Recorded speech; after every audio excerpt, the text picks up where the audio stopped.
जय श्री कृष्ण। आप सभी को पुरुषोत्तम मास अमावस्या की ढेरों शुभकामनाएं। प्रिय भक्तों, ये परम कल्याणकारी अमावस्या है।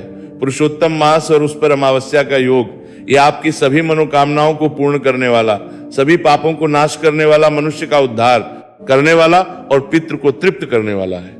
आज के दिन आपको श्रीमद् भगवद गीता के 7वें अध्याय का श्रवण अवश्य करना चाहिए। जब आप इसका श्रवण करके इसका पुण्य विधि विधान से पितृ को अर्पित करते हैं और उसके बाद तर्पण करते हैं तो इससे आपके पितृ तृप्त होते हैं। शास्त्र कहते हैं कि यदि किसी के पितृ कहीं घोर नरक में भी हो तो वहां भी इस माध्यम से उन्हें तृप्ति प्राप्त होती है, और जब उन्हें तृप्ति प्राप्त होती है तो प्रसन्न होते हैं। पितृ दोष दूर होता है। क्यों आवश्यकता है इसके करने की आवश्यकता है। आपके जीवन के संकटों का नाश करने के लिए, जीवन की परेशानियों का हरण करने के लिए, आप जानते हैं पितृदोष होने के कारण या पितरों की नाराजगी से आपके जीवन में कितने बड़े बड़े संकट आते हैं। यदि आपके पितृ नाराज हो, पितृदोष हो, तो आप एक एक पैसे के लिए मोहताज हो जाते हैं। अनेकों प्रयत्न करने के बाद भी आपका कारोबार नहीं चलता, नौकरियां तो मिलती नहीं, और मिलती है तो छूट जाती है। अकारण ही परिवार में क्लेश उत्पन्न हो जाते हैं, परिवार टूट जाते हैं। यहां तक कि पति पत्नी के बीच बिना वजह लड़ाई झगड़ा होने आरंभ हो जाते हैं। हालत यहां तक हो जाती है कि पितृ दोष के कारण संतान उत्पत्ति तक रुक जाती है, वंश वृद्धि तक रुक जाती है। इसीलिए पितृ को तृप्त करना, पितरों को मनाना, प्रसन्न रखना अत्यंत आवश्यक है। क्योंकि भगवान नारायण स्वयं कहते हैं कि यदि आपने पितृ को मना लिया, समझो देवताओं को भी मना लिया, देवता स्वतः ही मान जाते हैं। पितृ प्रसन्नता बड़ी आवश्यक है। पितृ के लिए तर्पण आदि बड़ा आवश्यक है। इसके लिए सबसे महत्वपूर्ण दिन होता है अमावस्या, और उस पर भी यदि सबसे उत्तम मास की अमावस्या हो तो उसकी तुलना ही नहीं की जा सकती। ये अक्षय पुण्य देने वाला योग होता है, और क्योंकि ये पुरुषोत्तम मास है तो करोड़ों गुना पुण्य इसका वैसे ही बहुत पड़ जाता है। चाहे 14 जून हो और चाहे 15 जून, जिस दिन सोमवती अमावस्या और संक्रांति का योग है, दोनों ही दिन ये अध्याय कल्याणकारी है और ये अध्याय आपके पितरों को तृप्त करता है। मैं कहूंगा दोनों दिन करना चाहिए। 14 तारीख को अमावस्या के निमित्त करें, पुरुषोत्तम मास के समापन के निमित्त करें, और 15 तारीख को सोमवती अमावस्या और संक्रांति के निमित्त करें, क्योंकि संक्रांति का पुण्य बहुत अधिक है। इसीलिए आप 14 को भी इसे सुने, 15 को भी इसे सुने, और जो मैं आगे विधि बताने जा रहा हूं उसके द्वारा अपने पितरों को तृप्त करें, ईश्वर आपका कल्याण करें। पाठ आरंभ करें उससे पहले आपसे निवेदन है कि ये गीता के 7वें अध्याय का वीडियो है, तो कृपया एक बार लाइक अवश्य कर दीजिएगा। परमेश्वर वासुदेव कृष्ण आपके पितरों को गोलोक धाम में वास दें, इसके लिए कमेंट बॉक्स में अवश्य लिखिए जय श्री कृष्ण, ओम नमो भगवते वासुदेवाय। आप देख रहे हैं प्राचीन मार्ग टीवी ज्योतिष संस्थान का प्रतिष्ठित यूट्यूब चैनल।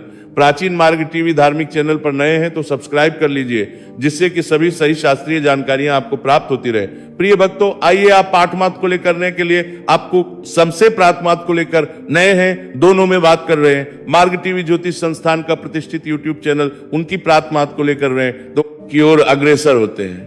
सबसे पहले प्रातः काल स्नान करके स्वच्छ वस्त्र धारण कीजिए। एक लोटा लीजिए तांबे का, उसमें थोड़ा सा गंगा जल भरिए, फिर शुद्ध जल भरिए, थोड़े से काले तेल डालिए, एक पत्ता तुलसी का डालिए, कुशा है तो कुशा डालिए, और लगा के दक्षिण दिशा की ओर मुख करके बैठ जाइए।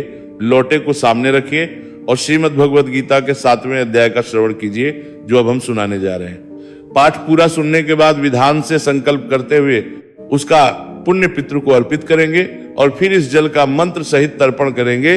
तो संकल्प कराना, इसका पुण्य कैसे पितरों को अर्पित करना है, यह बात पाठ के बाद की प्रक्रिया है, और तर्पण भी पाठ के बाद ही किया जाएगा। तो आइए सुनते हैं हम श्रीमद् भगवद गीता का 7वां अध्याय तथा उसका पुण्य पितरों को अर्पित करेंगे, और फिर हम जल तर्पण करेंगे। भगवान श्री कृष्ण का ध्यान करते हुए पाठ को सुनना आरंभ कीजिए। बोलिए श्री कृष्ण भगवान की जय।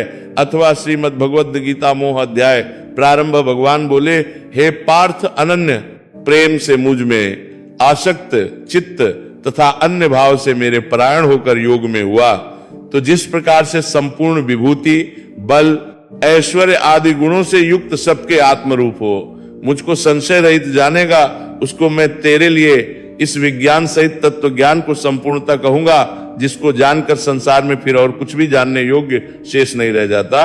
भगवान श्री कृष्ण अर्जुन को समझाते हुए कहते हैं कि हे अर्जुन, तुम्हारा मेरे प्रति ये जो गहरा प्रेम है, ये मेरा समर्पण है, इसी से मैं अत्यंत प्रभावित हूं। इसीलिए आज मैं तुम्हें वो ज्ञान देने जा रहा हूं, वो तत्व ज्ञान देने जा रहा हूं, जिसको जानने के बाद, सुनने के बाद तुम जान पाओगे कि सृष्टि का कर्ता धर्ता रचयिता सब कुछ मैं ही हूं, और तुम यह भी जान पाओगे कि मेरे होने से ही यह सृष्टि है। हे अर्जुन, आज मैं जो तुम्हें ज्ञान देने जा रहा हूं ना, उसके बाद इस संसार में कुछ भी जानने योग्य शेष ही नहीं रह जाएगा। हे अर्जुन, हजारों मनुष्यों में कोई एक मेरी प्राप्ति के लिए यत्न करता है, और उन यत्न करने वाले योगियों में भी कोई एक मेरे परायण होकर मुझको तत्व से अर्थात यथार्थ रूप से जानता है। भगवान कृष्ण कहते हैं कि अर्जुन, ये जो लोक है ना, भूमंडल है, इस पर अनेकों जीव है, अनेकों मनुष्य हैं, पर उनमें से सभी मुझे पाना नहीं चाहते, मुझे जानना नहीं चाहते। कोई विरले होते हैं जिनके भीतर ये जागृति आती है कि वो मुझे समझना चाहते हैं, जानना चाहते हैं, और वो मुझको भजते हैं। और उन विरलों में भी कोई एक होता है जो मुझे यथार्थ रूप से जान पाता है, अन्यथा सब तो जान भी नहीं पाते। हे अर्जुन, पृथ्वी, जल, अग्नि, वायु, आकाश, मन, बुद्धि और अहंकार भी इस प्रकार ये 8 प्रकार के भेदों वाली तोपरा अर्थात मेरी जड़ प्रकृति है। और हे महाबाहु, इससे दूसरी को जिससे संपूर्ण जगत धारण किया जाता है, मेरी जीव रूपा परा अर्थात चेतन प्रकृति जान। भगवान कृष्ण कहते हैं कि मेरी 2 प्रकार की प्रकृतियां हैं, एक जड़ एक चेतन।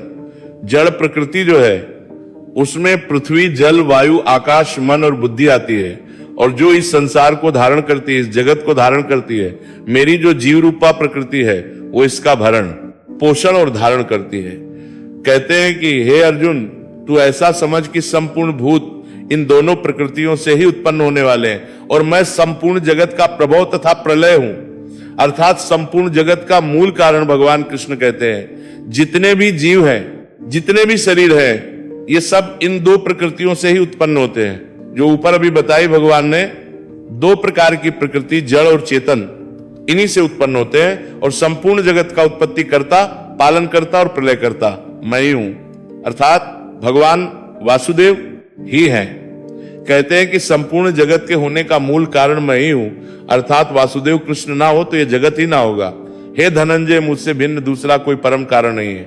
यह संपूर्ण जगत सूत्र में, सूत्र के मणियों की मूंज में गुत्था हुआ है कि हे अर्जुन, मेरे सिवा और कोई कारण नहीं है। सृष्टि के होने का ये जो जगत है ना, ये मेरे भीतर इस प्रकार से समाहित है। जैसे समुद्र में मणियां एक दूसरे से गुत्थी रहती है, उसी तरह ये संसार मेरे भीतर ही रचा बसा है। मेरे अलावा कोई और इसके होने का कारण नहीं है। हे अर्जुन, मैं जल में रस हूं, चंद्रमा और सूर्य में प्रकाश हूं, संपूर्ण वेदों में ओंकार हूं, और आकाश में शब्द हूं, तथा पुरुषों में पुरुषत्व हूं। भगवान कृष्ण कहते हैं कि अर्जुन, ये जो जल है ना, उसका मूल तत्व क्या है? रस। वो रस मेरे होने से ही है। अगर मैं ना हूं तो वो रस ना होगा। चंद्रमा, सूर्य जिस प्रकाश से प्रकाशित होते हैं, अगर भगवान वासुदेव कृष्ण ना हो तो वो प्रकाश नहीं होगा। भगवान वासुदेव कृष्ण के होने से ही चंद्रमा और सूर्य प्रकाशित होते हैं। संपूर्ण वेदों में जिस ओंकार की पूजा होती है, वह ओंकार भी भगवान वासुदेव कृष्ण ही है। और आकाश में जो शब्द गुंजायमान होते हैं, वो शब्द भी भगवान के ही कारण है। और पुरुषों में जो पुरुषत्व होता है, जिसकी महिमा आती है, वो पुरुषत्व भी कोई और नहीं, भगवान वासुदेव के होने के कारण ही है। मैं पृथ्वी में पवित्र गंध, अग्नि में तेज तथा संपूर्ण भूतों में उनका जीवन हूं। भगवान कृष्ण कहते हैं अर्जुन, जो पृथ्वी है, पृथ्वी का मूल तत्व होता है। प्रिय भक्तों, उसकी गंधी जो खुशबू आती है, तो पृथ्वी का जो मूल तत्व गंध है, वो भगवान नारायण के कारण ही है। और अग्नि में जो तेज होता है, जो जलाता है, वह तेज भी कोई और नहीं, भगवान वासुदेव कृष्ण के कारण ही है। तथा संपूर्ण भूतों में उनका जीवन हो। ये जितने भी शरीर है, चाहे वो किसी भी प्रकार के हो, किसी भी योनि के हो, जलचर है, वनचर है, जीव है, जंतु है जल में रहने वाले, वन में रहने वाले है, मनुष्य है, पशु है, पक्षी है, जितने भी जीव है, ये शरीर है, उन सब में जीव कौन है? उनमें जीवन भगवान नारायण के कारण ही है। भगवान नारायण ना हो तो उनमें जीवन नहीं होगा। और तपस्वियों में जो तप है, वो भी भगवान वासुदेव के कारण ही है। कहते हैं, हे अर्जुन, तुम संपूर्ण विभूतों का सनातन बीज मुझको ही जान। मैं बुद्धिमानों की बुद्धि और तेजस्वियों का तेज हूं। कहते हैं ये जितने भी जीव जल रहे हैं ना, देखिए बीज क्या होता है? बीज बो, जिससे फसल उत्पन्न होती है। आप जानते हैं किसान खेतों में बीज बोता है तो उससे फसल उत्पन्न होती है। तो इस संसार में ये जितने भी जीव चल रहे हैं, जीव, जंतु, पशु, पक्षी, जलचर, वनचर, जितने भी शरीर हैं, उन सब का मूल बीज भगवान नारायण ही है। भगवान वासुदेव ही हैं। कहते हैं कि मुझको ही उन सबका मूल बीज समझना चाहिए, मैं ना हूं तो ये कोई ना होगा। और बुद्धिमानों में जो बुद्धि होती है ना, कुशाग्र बुद्धि, वह बुद्धि भी भगवान नारायण के होने से ही है। तेजस्वियों का तेज भगवान देव ही तेजवियों में तेज का कारण होते हैं। भगवान कृष्ण कहते हैं, हे भरत श्रेष्ठ, मैं बलवानों का आसक्ति और कामनाओं से रहित बल अर्थात सामर्थ्य हूं और सब भूतों में धर्म के अनुकूल अर्थात शास्त्र के अनुकूल काम हूं। कहते हैं जो बलवान लोगों में बल होता है ना, वो बल भी भगवान वासुदेव के होने के कारण ही है। भगवान वासुदेव ना हो तो बलवानों में वो बल नहीं होगा, कामनाओं से रहित सामर्थ्य। और जो बल है वो भगवान के होने के कारण, और भी जो सत्व गुण से उत्पन्न होने वाले भाव हैं, जो रजोगुण से उत्पन्न होने वाले भाव हैं, तमोगुण से होने वाले भाव हैं, उन सबको तू मुझसे ही होने वाले हैं ऐसा जान, परंतु वास्तव में उनमें मैं और वे मुझ में नहीं है। भगवान कृष्ण कहते हैं कि हे अर्जुन, सतगुण से उत्पन्न होने वाले जो भाव हैं, रजोगुण से होने वाले भाव हैं या तमोगुण से होने वाले भाव हैं, वो सब मुझसे पन होने वाले हैं, ऐसा जानना चाहिए। परंतु वास्तविकता यह है कि ना तो वो मेरे भीतर विद्यमान है और ना मैं उन तीन गुणों में वास करता हूं। यही कारण है कि जिनमें ये तीन गुण होते हैं उन्हें मुक्ति प्राप्त नहीं होती, इसीलिए इससे ऊपर उठना पड़ता है। भगवान वासुदेव को ये तीनों गुणों में वास करने में तनिक भी अच्छा नहीं लगता, वो वास ही नहीं करते। कहते हैं गुणों के कार्य रूप सात्विक, राजस और तामस, इन तीनों प्रकार के भावों से ये सारा संसार प्राणी समुदाय मोहित हो रहा है। इसीलिए इन तीनों गुणों से परे मुझ अविनाशी को नहीं जानता। भगवान कृष्ण कहते हैं कि हे अर्जुन, ये सत, रज और तम, तीन प्रकार के जो गुण कहे हैं ना, मैंने तीन प्रकार के जो भाव कहे हैं, ये सारा संसार जो है इन तीन गुणों के प्रभाव में इस प्रकार से रच बस गया है कि इनको कुछ दिखाई नहीं देता। ये पूरा संसार प्राणी समुदाय इसी से मोहित हुआ रहता है और यही कारण है कि इन तीनों गुणों से परे मुझे अविनाशी को नहीं देख पाते। क्यों? क्योंकि भगवान वासुदेव इन तीनों गुणों से परे हैं। उनको अगर जानना है, भगवान विष्णु को भजना है, भगवान वासुदेव को जानना है, तो आपको इन तीनों गुणों से परे होना होगा। दैवी होशा गुणमयी मम माया धृत्य मामेव, ये माया तरंती ते। हे अर्जुन, क्यों? क्योंकि यह अलौकिक अर्थात अति अद्भुत त्रिगुणमयी मेरी माया बड़ी दुष्ट है। परंतु जो पुरुष केवल मुझको ही निरंतर घुसते हैं, भगवान कृष्ण कहते हैं कि ये जो मनुष्य है मुझे क्यों नहीं जान पाता, क्यों नहीं देख पाता? इसका कारण है मेरी त्रिगुणमयी, मेरी माया। मेरी जो माया है ना, तीन गुणों वाली, ये बड़ी कठोर है अर्जुन। ये माया सबको मोह जाल में फंसा के रखती है, सबको इस प्रकार से प्रभावित करके रखती है कि उस मोह जाल से ये मनुष्य बाहर ही नहीं निकल पाता, और इसी कारण से मुझे जान नहीं पाता।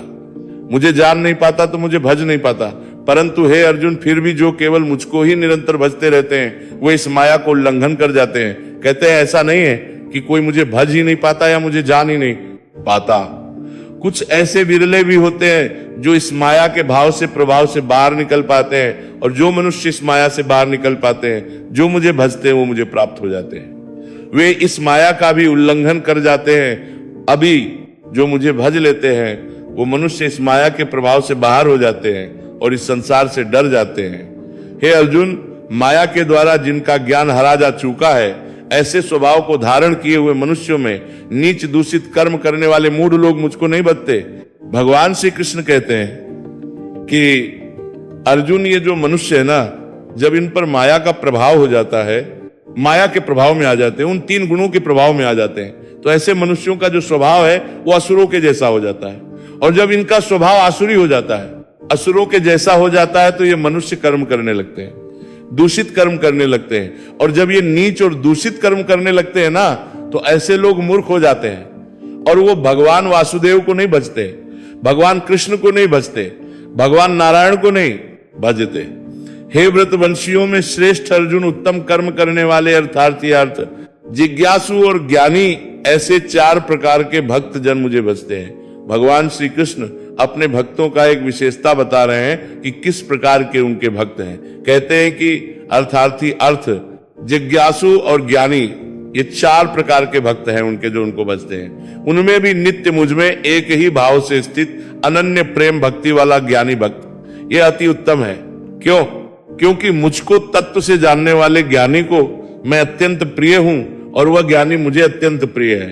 भगवान श्री कहते हैं कि चार प्रकार के भक्त हैं उनके, उनमें भी जो ज्ञानी भक्त है ना, वो उन्हें सबसे अधिक प्रिय है। कहते हैं उदारहा सर्व कहते हैं, ये सभी उदार हैं, परंतु ज्ञानी तो साक्षात मेरा स्वरूप ही है, ऐसा मेरा मत है। ऐसा भगवान वासुदेव का कहना है कि जो ज्ञानी भक्त है वो साक्षात भगवान का स्वरूप है। क्यों? क्योंकि वह मदगत मन बुद्धि वाला ज्ञानी भक्त अति उत्तम गति स्वरूप मुझ में ही अच्छे प्रकार से स्थित है।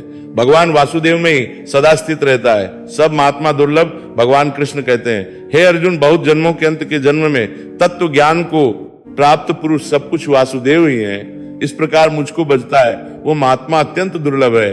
कहते हैं कि ऐसी जीवात्मा का मिलना, देखिए जीवात्मा है ना, इसके हजारों जन्म होते हैं। एक जीवात्मा हजारों बार जन्म लेती है, पर अंत के जन्म में भी ये जीवात्मा जान पाए कि सृष्टि के कर्ता धर्ता रचयिता सब कुछ भगवान वासुदेव ही हैं। ऐसी जीवात्मा का मिलना अत्यंत दुर्लभ है।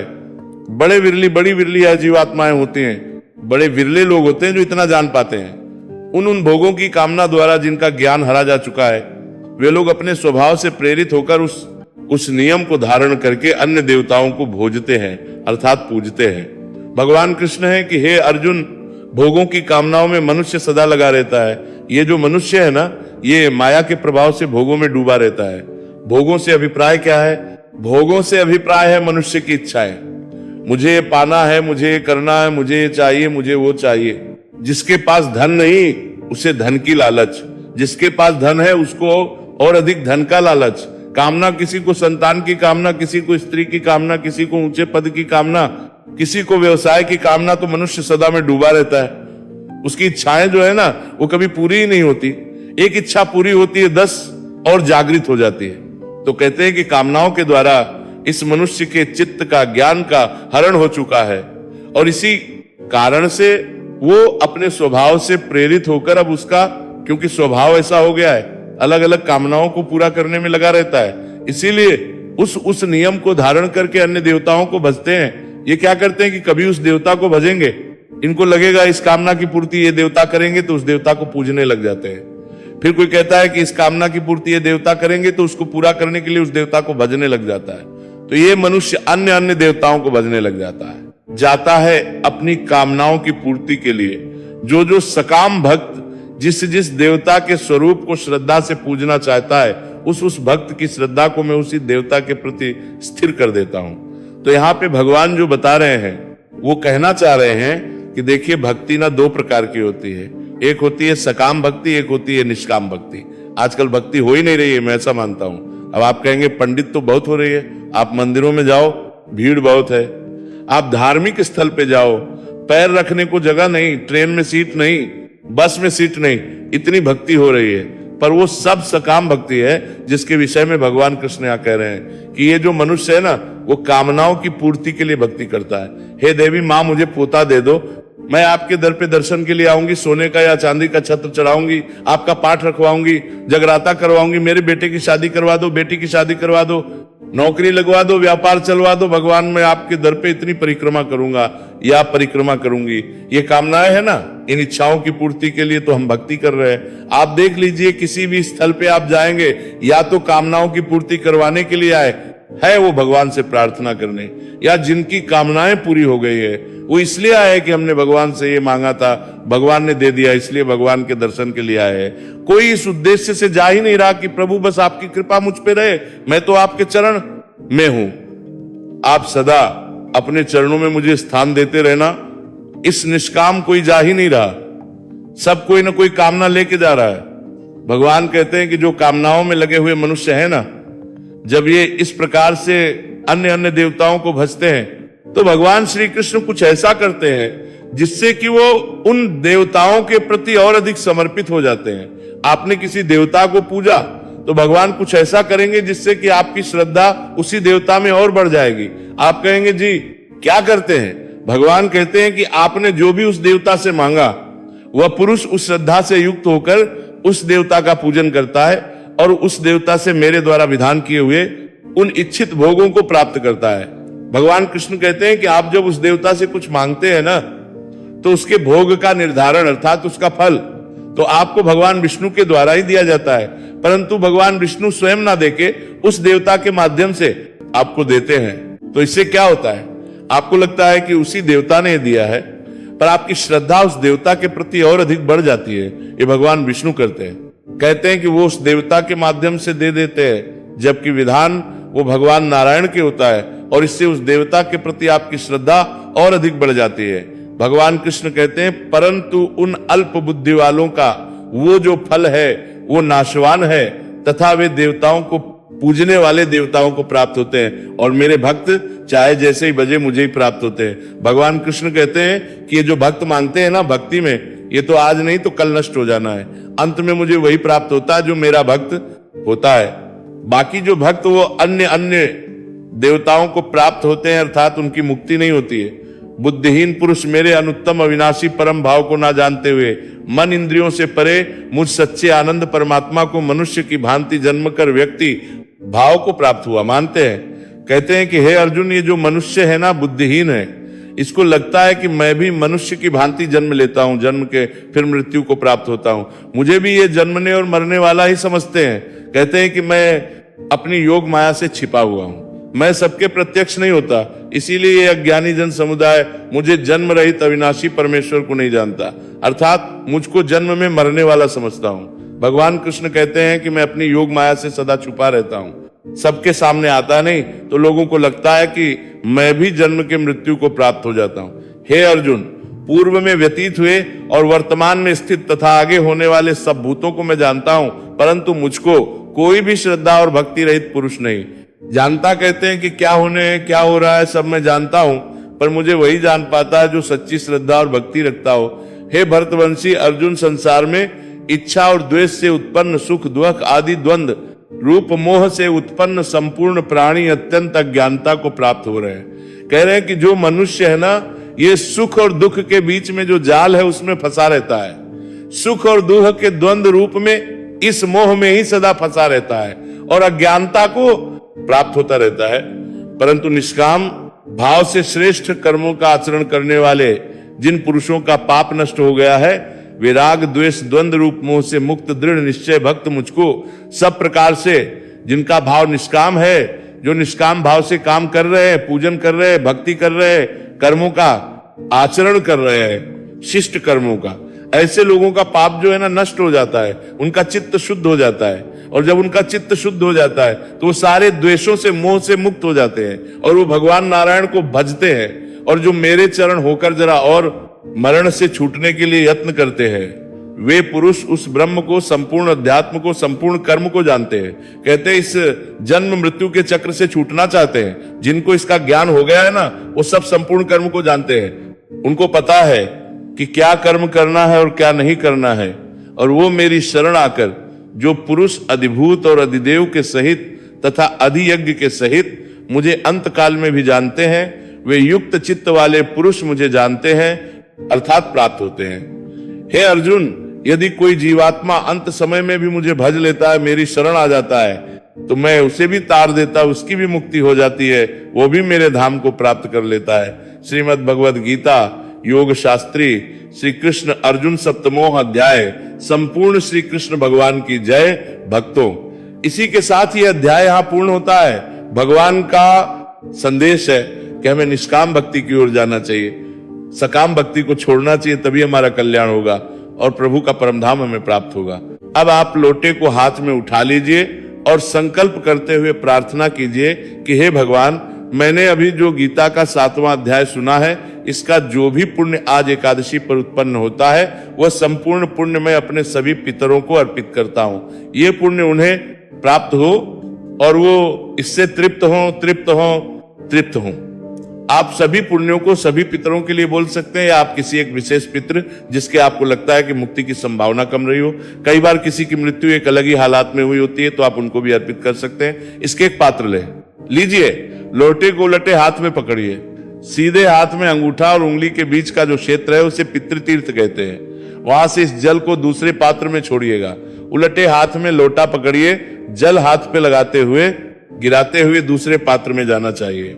हम मंत्र पढ़ते हैं, ओम आगच्छन्तु में पितरा सर्वे गृह्णन्तु जलांजलिम। ओम आगच्छन्तु में पितरा सर्वे गृह्णन्तु जलांजलिम। इस प्रकार से आप इस जल का तर्पण करें। पितृ की, हे मेरे पितरों, मैंने आपको गीता का 7वें अध्याय का पुण्य अर्पित किया, उसे आप स्वीकार करें, ग्रहण करें। और ये जल तर्पण आपके निर्मित किया, इसे आप ग्रहण करें। तृप्त हो, तृप्त हो, तृप्त हो। आप जहां भी हैं हमें आशीर्वाद दें, हमारे जो संकट हैं उनको दूर करें और हमारा उद्धार करें, इस प्रकार से आप प्रार्थना करें। प्रिय भक्तों, ये जो तर्पण का जल है इसे आप पीपल में अर्पित करें, परंतु 14 तारीख को यदि आप ये कर्म कर रहे हैं तो रविवार का दिन रहेगा। इस दिन आप पीपल में अर्पित ना बरकत में अर्पित कर सकते हैं या अन्य किसी पौधे में अर्पित कर सकते हैं। ध्यान दीजिएगा, ऐसे स्थान पर इस जल को अर्पित करें जहां ये पैरों में ना आए। और यदि सोमवार को आप ये जल तर्पण कर रहे हैं तो आप पीपल में अर्पित कर सकते हैं, क्योंकि सोमवार को कोई दोष नहीं होता है। अगर समय की बात करें तो सर्वोत्तम जो समय होता है वो कुतुब काल का होता है इस कर्म के लिए। वो होता है 11:40 से और 12:20 के बीच में भारतवर्ष में। और ध्यान दीजिएगा, ये पुरुषोत्तम मास पूर्णिमा है, तो आज आपको पितरों के निमित्त खूब कर्म करने चाहिए, खूब दान करना चाहिए। पक्षियों को दाना डालिए, कुत्ते को रोटी खिलाइए, गाय माता को चारा खिलाइए, रोटी खिलाइए, हो सके तो ब्राह्मण को भोजन कराइए। और पुरुषोत्तम मास का समापन भी हो रहा है। आज का दीप दान परम कल्याणकारी है। आज की जो कथा है अमावस्या की, उसका भी आप श्रवण करें। हमने चैनल पर अपलोड किया है और आज आपको भगवान को समर्पित 14वां अध्याय श्रीमद् भगवद गीता का अवश्य सुनना चाहिए। ओके सहित हमने आज अपलोड किया है, उसका लाभ लीजिएगा और आज का पुरुषोत्तम मास महात्म्य सुनिएगा। और कल से ज्येष्ठ मास, शुद्ध ज्येष्ठ मास आरंभ हो जाएगा, जो बीच में रुक गया था, क्योंकि बीच में पुरुषोत्तम मास आरंभ हो गया था। अब अंतिम 15 दिन का जो महात्म्य है वह भी अवश्य सुनिए, क्योंकि हम वो सुनाते हैं जो पुराणों में वर्णित है। खूब लाभ लीजिए। भगवान सबका कल्याण करें। हरे कृष्ण।